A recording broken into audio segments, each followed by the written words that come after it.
What is up, guys? Welcome to this video. Today's video is going to be a sit down video, and you guys can already tell from the title. I'm going to be talking about probably the most asked question on my YouTube channel, alongside how do I get my teeth so white, and that is how to become a model. More specifically, how to become a male model. Unfortunately, I wanted Courtney to come help me film this today, but she is actually coincidentally shooting today. She's at guest, so she won't be filming the video with me, so it's going to be a solo one.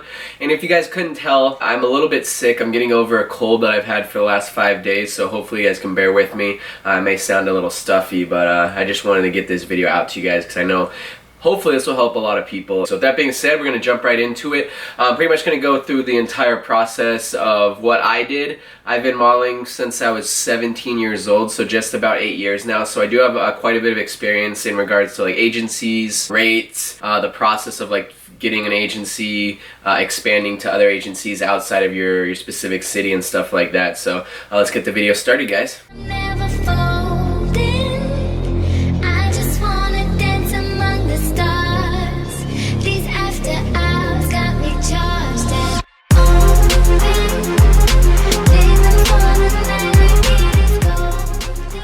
So the very first thing I wanted to cover is not necessarily the process, but kind of just like the requirements, loose requirements of what you have to be in order to become a model. Nowadays it's a lot more lenient though. You don't necessarily have to be a certain height or a certain measurement. It's a lot more broad, which is actually good for a lot of people. Now everything I'm referring to is for male modeling. I know the female measurements and all that kind of stuff is a little more strict nowadays still.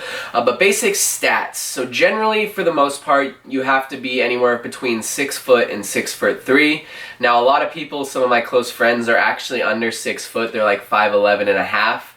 And for the most part, if you're like in that situation, they're just gonna lie on your comp card and say you're 6 foot. If someone on their comp card or their website says they're 6 foot, they're most likely not 6 foot. They're probably 5'11, 5'11 and a half, and they just exaggerate a little bit. Same thing if you're over 6'3", you generally can get away with it. I would say upwards of 6'4", 6'5". Anything above that, you're most likely not going to be able to fit into the clothes for e-com work and stuff like that. So, but the sweet spot's 6 foot to 6'3". I am a true 6'2", I think 187 centimeters.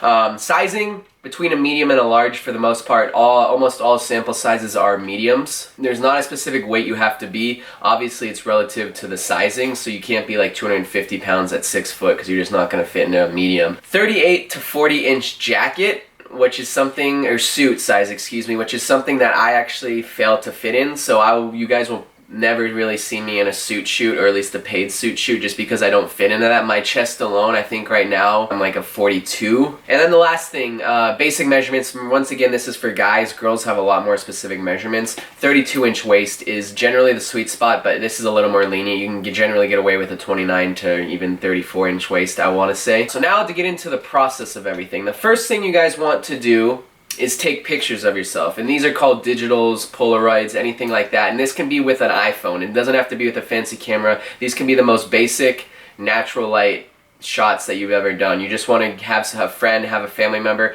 literally take a headshot of you, take a body shot, take a full body shot, take front, back, sides. Super simple. You guys can do a smiling thing. A lot of agency websites will actually give you the exact requirements of what they want you to send in, and this is going to be the first step, because the first step before any agency sees you is they're going to make you submit pictures to their website or to their email address, and you want to make sure you have some decent pictures. I always recommend doing them in natural light. Right now I'm going to attach a couple pictures of my actual digital so you guys can get a reference if you guys are interested in that. And then the next thing you want to do, once you have these pictures, you want to research local agencies. What I mean by local is someone that's within driving distance. I mean, it's tough because if you live in a city where there's literally no modeling agencies, it's very hard to find one.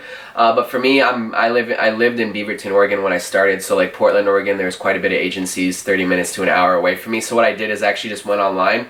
I typed in Portland, Oregon modeling agencies, and it came up with a top list. I did my basic research. I read the reviews. Reviews are very important signing with an agency, because this agency is going to be in control of pretty much everything for you. So you want to make sure your first agent is going to be one that wants to rep you, one that's not a scam, and all that kind of stuff. And I'm going to get into scams later, because there is a lot of agencies that are just purely scamming people. So once you do that, you look at their email, you look at their website, you want to submit pictures, they're most likely going to have either an open call where you actually have to go in and meet them, or you're just going to submit pictures, which I prefer to do because you don't have to waste your time driving out there if they don't even want to see you. Most likely, if they are interested, they will get back to you.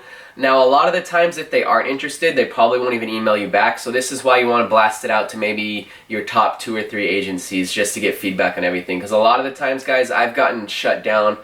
I've been to New York 3 different times and I've never been signed out there besides one time, just because I met with like 5 different agencies each time and no one signed me. So learning to accept rejection is very, very important note as well. Once they sign you, you got your agency, you got your pictures. The third thing you're going to do is, well, you're going to want to go in and actually meet them to make sure that you guys vibe well, because that's very important. Just because they have a good reputation doesn't mean that they're going to be a good agency for you. So make sure you guys get along. They're basically going to probably walk you through everything, run you down, take a look at you in person, make sure you kind of do look like you do in pictures, which most likely you should, because these pictures that you submitted, the digital, should not be edited in any way at all. The fourth thing, once you sign with an agency, you want to look over the contract. I'm not going to go into all that boring stuff, but make sure there's nothing fishy on the contract. Sometimes they'll try to sneak some random stuff in, like they'll try to rep you outside of the city and stuff like that, which you should avoid as well, because you want to make sure you get as much representation as possible throughout wherever you guys are at, throughout the country, I guess you can say. And this is an important step right here. They're going to want you to build your book. You're going to have to build your book. What I mean by book is it's just a series of pictures. I'll link my book down below to one of my agencies so you guys can just get a good idea on what a book actually is. From there, in order to build this book, you're most likely going to have to pay. Now, this should be the very first thing you have to pay for, and pretty much the only thing you have to pay for until you book a job. So a lot of agencies are going to hit you with, like, oh, you need to take a class, or oh, you need to pay us. 90% of the time, you don't have to pay your agency whatsoever unless they're setting up a test shoot for you. So that's a red flag right there. If they're making you take some classes or stuff like that, none of that's needed, guys. You don't need to spend money on that. The only thing you really need to spend money on before you book a job is to pay the photographer to set up a photo shoot so you can get some images in your book. Now, once you build your book up, you can even, my very first shoot, I'll actually put some pictures on the screen. I only tested with one guy. I think it was like $550, which is pretty ridiculous now that I've been in the industry for a while. That's really expensive for a photo shoot, depending on the caliber of the photographer. But yeah, so that's just a ballpark.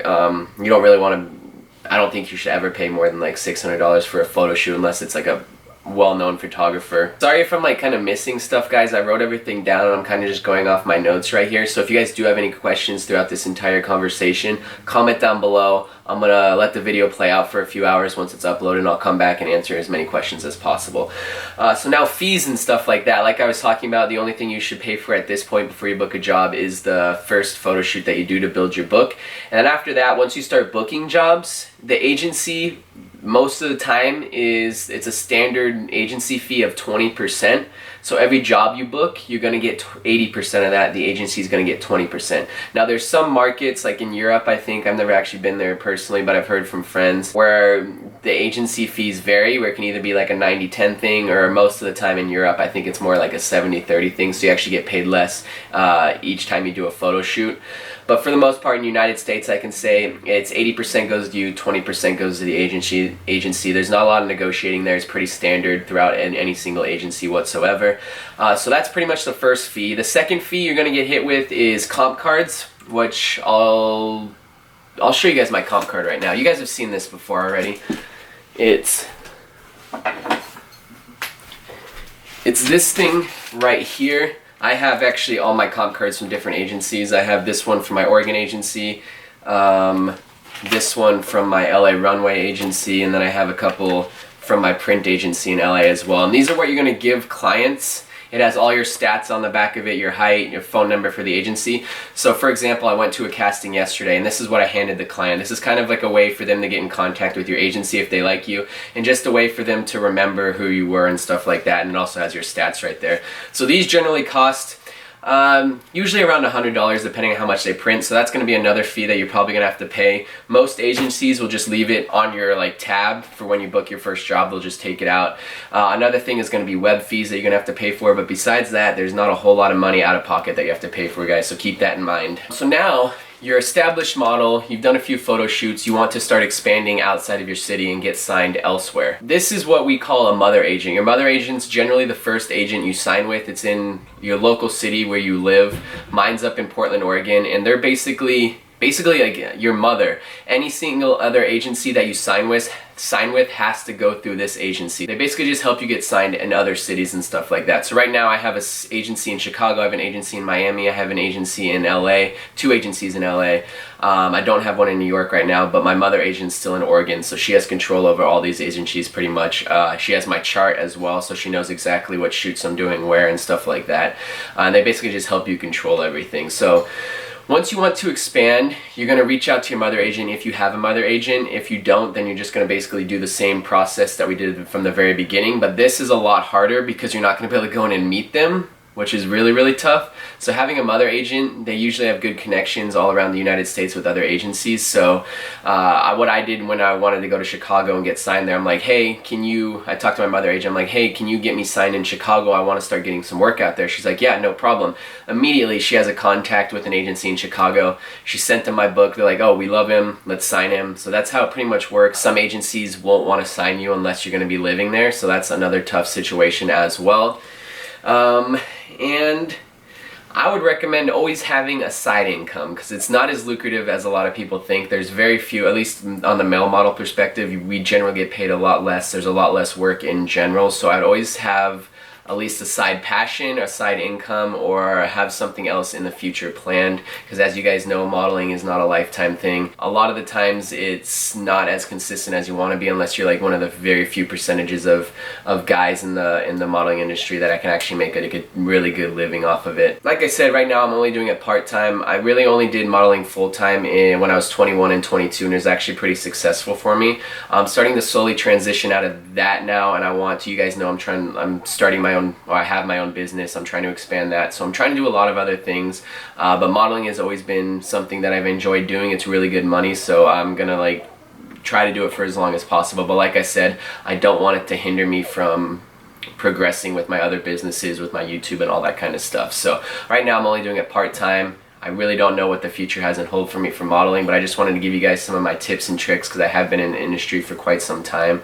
A couple other tips is, don't do anything that you don't want to do. A lot of photographers in this industry, a lot of agencies will they'll just have you do things that maybe you aren't comfortable with or morally you don't want to do, and that's 100% okay if you don't want to do it. A lot of agents, a lot of photographers will be like, you have to do this shoot, you have to do this in order to make it be successful. Stick to your guns, do only things that you are comfortable doing, guys. Don't go out, I mean, obviously you want to go out of your comfort zone, but to a certain level. You don't want to have to do things that you think are morally wrong. That's pretty much it. Thank you guys for watching this video. Now I have a video to reference whenever someone asks me this question. Drop a like if you guys did enjoy the video. I really, really do appreciate it if you guys drop a like, drop a comment. I do want to do a giveaway on here, and I'm going to be giving away some Beyond Limits athletic gear. I do have some stringers left. I do have some women's racerbacks left. So if you guys are interested, drop a like on this video to be submitted, and then comment down below your current calories that you guys are eating every single day right now, and you guys will be automatically submitted to win some Beyond Limits athletic gear, and I will announce the winner in the next couple videos. So thank you guys, peace out, and I'll see you soon.